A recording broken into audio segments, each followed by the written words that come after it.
मुझे अंदाजा हो रहा था अनीका के अज़ाइम का। मैं तो तुम्हारी शादी पर ही उसके तेवर भांप गई थी कि वो रिश्ता खत्म करने के चक्कर में है। तो अम्मी आपने ये बात मुझे पहले क्यों नहीं बताई? तो क्या कर लेते तुम? रोक लेते उसे क्या? ये आपको बात तो करनी चाहिए थी ना, शायद कुछ हो जाता। अच्छा, बस मेरा बाप बनने की जरूरत नहीं है। मुझे पता है मुझे क्या करना है और क्या नहीं करना। मैं कोशिश कर रही थी ना, जिस बात पे अनीका को एतराज है वो दूर कर दूं, मसले का कोई हल तलाश कर लूं, पर हमारे तो नसीब ही खोटे हैं। किस बात पे एतराज था? इस घर पर यहाँ रिश्ता नहीं करना चाहती थी वो। इस गंदे से मोहल्ले में आते जाते हुए शर्मिंदगी होती थी उसे। सब भाई साहब का कसूर है। ना वो हमें घर से बेघर करते, ना हमें ये दिन देखना पड़ता। अरे पैसे वाले लोग कभी कंगलों की बेटियां नहीं ब्याहते। बस अनीका को भी हमारा घर देके हमारी हैसियत का अंदाजा हो गया था, रिश्ता खत्म कर दिया उसने।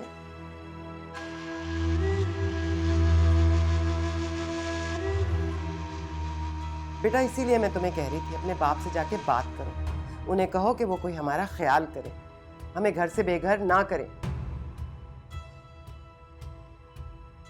मैं समझती थी तुम मायरा को बहनों की तरह समझती, उसका एहसास करो, अपने बाप के सामने इसकी वकालत करोगी, पर तुमने तो गैरों की तरह वक्त पर आंखें फेर दी।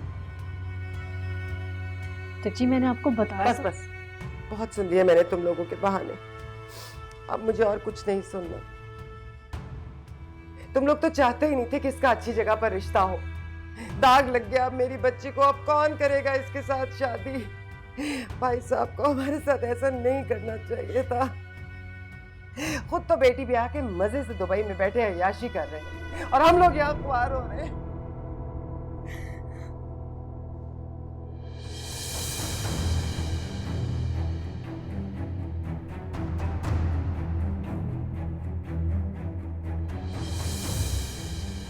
ये तौर तरीके देख रहे हो इसके? ये तरीका होता है घर की बड़ी बहू का? गुस्सा तो इसके नाक पे धरा होता है। तो अम्मी आप भी तो बात करती हैं ना, उसके सामने उसके बाप के बारे में इस तरह की बातें कर रही हैं, वो कब तक बर्दाश्त करें? हाँ हाँ भाई, तुम तो अपनी बीवी की हिमायत करोगे ना। बहन की तो तुम्हें कोई परवाह नहीं है। मैं पूछती हूँ, बीवी का इतना ख्याल है, बहन का बिल्कुल भी नहीं है। उसके जज्बात की कोई परवाह नहीं है। अरे कितने चर्चे थे खानदान में इसकी मंगनी के, इतना बड़ा घर, इतने अमीर लोग, अब कहाँ से मिलेगा ऐसा रिश्ता? भाई साहब ने अच्छा नहीं किया।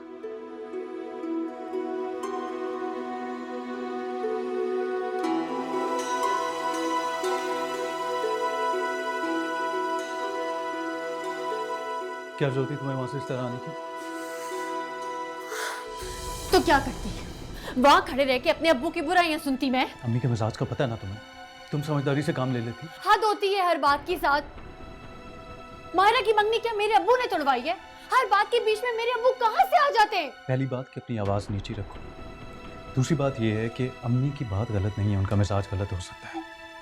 तायाबू चाहते तो ये शादी हो सकती थी, लेकिन अब उन्हें हमारी परवाह नहीं है। बहुत अफसोस की बात है साथ, मेरे अब्बू इतनी मुसीबत में पड़े हुए हैं और आप भी अंडरस्टैंड नहीं कर रहे। जो मैं जानता और जो देख रहा हूँ ना, उसमें जमीन आसमान का फर्क है सारा। अगर इन हालात में ताया तुम्हारी शादी कर सकते हैं तो मायरा की भी डेफिनेटली कर सकते थे, अगर वो उसे अपनी बेटी समझते तो। मायरा इंटरेस्टेड थी इस रिश्ते में, इनफैक्ट वो इरफान को पसंद करने लगी थी। जरा सोचो एक मिनट के लिए उस पर क्या बीत रही होगी। अपने आप को इस पोजीशन में रख के सोचो, तुम्हारा क्या हाल होता अगर मेरा और तुम्हारा रिश्ता खत्म हो जाता, या घर से निकालने जाने पे अम्मी ये रिश्ता खत्म कर देती तो क्या होता। लेकिन अम्मी ने ऐसा नहीं किया और मायरा के साथ एग्जैक्टली वही हुआ है। और अफसोस मुझे तुम पे है ज़ाहिरा,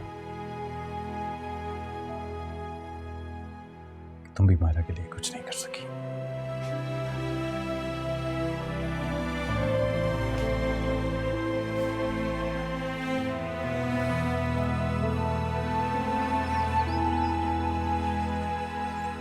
कोई और भावज होती ना तो जाकर अपने बाप की मिन्नत समाजत करती, पैरों में पड़ जाती अपनी बात मनवाने के लिए। अरे अकलौती बेटी है ज़ाहिरा अपने बाप की, भाई साहब क्यों ना मानते उसकी बात? झट से हमारे लिए एक नए घर का बंदोबस्त कर देते, पर वो गुन्नी मीसनी चाहती नहीं है कि मायरा की शादी किसी अच्छी जगह पर हो। सही कह रही है बिल्कुल अम्मी। भाभी चाहती तो कर सकती थी ना ताया अब्बू से बात, क्यों नहीं की?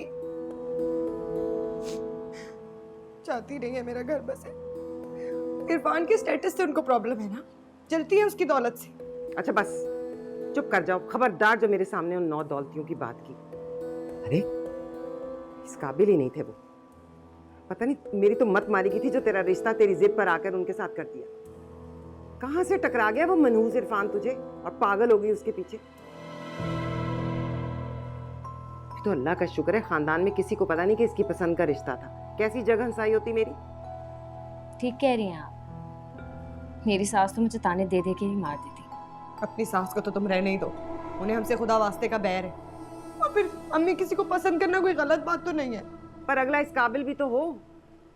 अरे वो माँ का पल्लू पकड़कर चलने वाला इरफान वो तुझे खुश रख सकता था, और अनीका जिंदगी हराम कर देती तेरी। तो वाह, इतना नखरा, इतनी इतराहट, जैसे पता नहीं कहाँ की महारानी हो। अरे पापड़ बेचता था उसका ससुर गलियों में आवाजें लगा लगा कर। पता नहीं क्या 2 नंबरी की कि कुरंगी से उठे और डिफेंस में शिफ्ट हो गए, इतना पैसा इकट्ठा कर लिया। औकात ही भूल गए अपनी। अम्मी औकात तो हमारी भी 2 टके की थी, सारा भरम तो ताया अब्बू की दौलत का था। ठीक कह रही है मायरा अम्मी। जब से ताया अब्बू ने हाथ खींचा है हम तो सारे खानदान के आगे तमाशा ही बन गए हैं। सब हमारे बारे में बातें करते रहते हैं और मेरी सास सारे खानदान की बातें जमा करके मेरे आगे नशर करती रहती है। तो और दोस्ती कराओ ना साद और जायरा की। अच्छा भला फारिग कर चुका था उसे, जाके बैठती ना बाप के दर पे, भाई साहब को पता चल जाता कि समझाना क्या होता है। बेटी भी आई है तो मजाक नहीं है।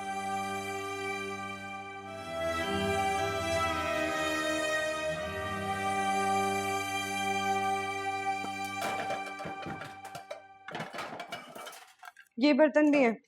मायरा बात सुनो, मुझे तुमसे जरूरी बात करनी है। जी फरमाइए।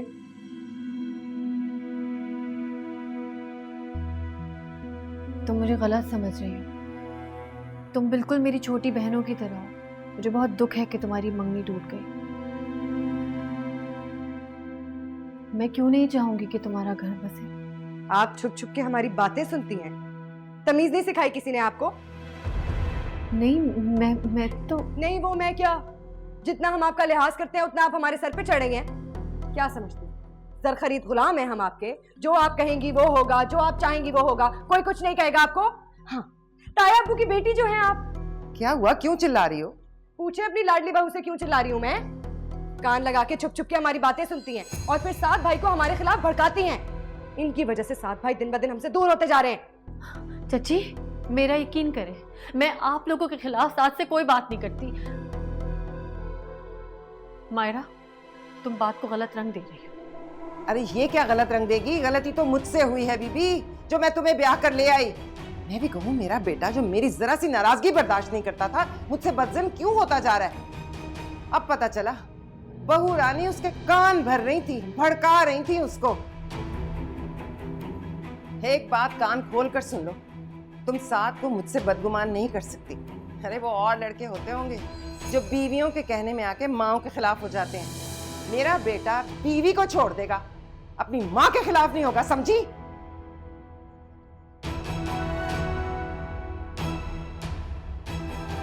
अब खड़ी मुंह क्या देख रही हैं? जाए यहां से, जाओ मनहूस।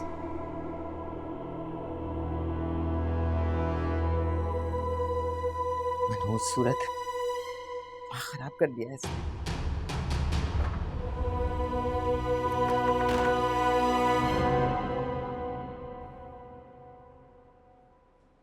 आपा तुम मानो या ना मानो, तुम्हारी बहू तुम्हारे लिए अच्छा शुगन लेकर नहीं आई। भाई जिस दिन से शादी हुई है एक ना एक मुसीबत तुम पर आई चली जा रही है। पहले घर से बेघर हुई, अब मायरा का रिश्ता खत्म हो गया। हाँ भाई, हमारे नसीब। एक बात बताऊं मैं तुम्हें आपा, मैं तो पहले दिन ही भाप गई थी कि ये रिश्ता चलने वाला नहीं है। मायरा की सास का मुंह हर वक्त बना रहता था, जैसे किसी ने जबरदस्ती उसे रिश्ते के लिए तैयार किया हो। माए उस वक्त ऐसा रवैया करती हैं जब लड़का खुद लड़की पसंद करे। अच्छा चलो बस ना, अब तो रिश्ता खत्म भी हो गया, बस करो ये बातें। अब इन बातों का क्या तज़किरा करना बार बार। देखो आपा, गलती तुम्हारी भी है। इधर रिश्ता आया, इधर तुमने झट से हाँ कर दी। अरे खानदान के बारे में कुछ मालूमात करवा लेती। लड़की देने से पहले माँ बाप को अच्छी तरह छान पटक कर लेनी चाहिए। अब इतनी छान पटक भी ना करे कोई कि रिश्ता ही हाथ से निकल जाए। याद है वो भूले भटके गुड़िया का रिश्ता आया था, कितनी इंक्वायरी कराई थी तुमने, लड़के के दफ्तर तक पहुंच गई थी, तो क्या नतीजा निकला? निकल गया ना रिश्ता हाथ से। अरे निकलता है तो निकल जाए, ऐसे कैसे अपनी लड़की किसी को दे दूं मैं? सारी जिंदगी का मामला होता है। फिर तो गुड़िया सारी उम्र घर ही बैठी रहेगी। उसकी शादी की उम्र निकल रही है। मेरी आलिया की हम उम्र है वो, और आलिया की शादी को 5 बरस होने को आए। वाह वाह वाह, तुमने तो मेरी गुड़िया को बुढ़ा ही कर डाला है। और आलिया की उम्र की कहाँ से हो गई वो? 7 से पूरे 2 साल छोटी है मेरी गुड़िया। और वैसे भी आपा, कुछ मामलात ना इंसान के इख्तियार में नहीं होते, अल्लाह के हाथ में होते हैं। चाहे वो लड़की की शादी हो या औलाद। अब देखो ना, हमारी आलिया की शादी को माशाल्लाह पूरे 5 साल हो गए हैं, लेकिन उसकी गोद तो अभी तक सूनी है ना।